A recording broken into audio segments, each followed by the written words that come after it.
Guys ये बात है साल 1947 की, जब एक सनकी और क्रूर राजा ने हमारे देश में बचे आखिरी 3 चीतों का शिकार करके उन्हें मार दिया था, जिसका परिणाम यह हुआ कि साल 1952 में चीतों की प्रजाति इंडिया से विलुप्त घोषित कर दी गई थी। जिसके बाद ना तो कभी इंडिया के जंगलों में किसी चीते को देखा गया, ना ही उसकी दहाड़ कभी सुनाई दी। लेकिन अब 75 साल बाद इंडिया में एक बार फिर किसी चीते की दहाड़ सुनने को मिलेगी। जी हाँ गाइस, हमारे प्रधानमंत्री नरेंद्र मोदी जी के 72वें जन्मदिन पर 8 चीतों को नामीबिया से इंडिया लाया जा रहा है, जिन्हें मध्य प्रदेश के कुनो पालपुर नेशनल पार्क में रखा जाएगा। यही नहीं, इन चीतों को लाने के लिए गवर्नमेंट ऑफ इंडिया ने एक खास तरीके का एरोप्लेन भी तैयार करवाया है, जिसमें आगे की तरफ हूबहू चीते की तरह ही डिजाइन बनाया गया है। वैसे गाइस, ये 8 चीते जिस शेर को बधाई देने आ रहे हैं, उन्हें आप भी कमेंट सेक्शन में जन्मदिन की बधाइयां देना मत भूलिएगा। गाइस, एक कहानी है इंडियन आर्मी के उस शेर की जिसने कारगिल युद्ध में 17 गोलियां लगने के बाद भी हार नहीं मानी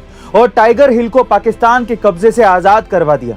जी हाँ गाइस, महज 19 साल के योगेंद्र सिंह यादव ने लगभग 16,500 फीट ऊंची और 90 डिग्री की सीधी चढ़ाई वाली टाइगर हिल पर अपने अदम्य साहस और बहादुरी से तिरंगा झंडा फहरा दिया था। इतना ही नहीं, गोलियां खत्म होने के बावजूद भी योगेंद्र जी ने अपने हाथों से 4 पाकिस्तानियों को मौत के घाट उतार दिया था।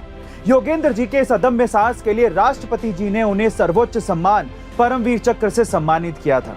वहीं अमिताभ बच्चन ने भी योगेंद्र जी को अपने शो केबीसी में बुलाया था, जहां से जीती हुई पूरी धनराशि उन्होंने आर्मी वेलफेयर फंड में दान कर दी थी।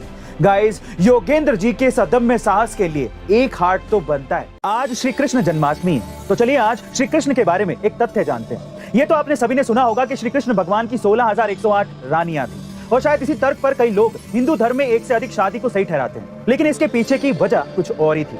दरअसल ये बात है उस समय की जब एक नरकासुर नाम का राक्षस राजा राज्य की सुंदर स्त्रियों का अपहरण करके उन्हें कैद कर लेता था। और जब ये बात श्री कृष्ण भगवान को पता चली तो उन्होंने राक्षस का वध कर दिया और सभी स्त्रियों को मुक्त करा दिया। लेकिन जब वो सारी स्त्रियां अपने घर लौटी तो उनके पति और पिता दोनों ने ही उन्हें स्वीकार करने से मना कर दिया। इससे दुखी होकर सारी स्त्रियां रोती बिलखती श्री कृष्ण के पास अपनी फरियाद लेकर पहुंची और तब श्री कृष्ण ने सभी को अधिकार दिया कि पहचान पूछे जाने पर वो खुद को श्री कृष्ण भगवान की पत्नी बता सकती हैं। गाइस, श्री कृष्ण ने यह सिर्फ इसलिए किया ताकि वो हजारों महिलाओं को अनाथ और बेसहारा होने से बचा सके।